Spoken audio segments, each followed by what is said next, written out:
దేవుళ్ళు అంటే ఎన్టీఆర్ మీరు అన్నారు. ఆ మాటలోనే మీకు ఆయన మీద ఉన్న ఎంత గౌరవం ఉందో అర్థమవుతుంది తమ్ముడు గారు. ఒక్కసారి గుర్తు చేసుకుంటే ఎందుకు పక్కన పెట్టాల్సి వచ్చింది అంటే కొంచెం బ్రీఫ్ చేయగలరా?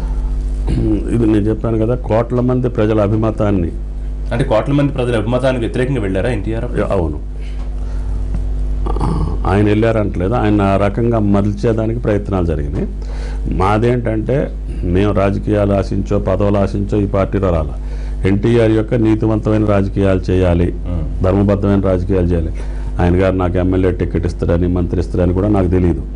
ఎన్టీఆర్ పార్టీ పెట్టగానే మేము కూడా జెండా పట్టుకున్నాం. కాంగ్రెస్కి ప్రతిపక్ష హోదా రాకున్న పరిస్థితుల్లో తెలుగుదేశాన్ని విజయం సాధించిన తర్వాత ప్రభుత్వంలో కానీ పార్టీలో జరుగుతున్నటువంటి అంశాలు కార్యకర్తల మనోభావాలు ప్రజల యొక్క ఆశలు నెరవేర్చే స్థితిగా లేవు.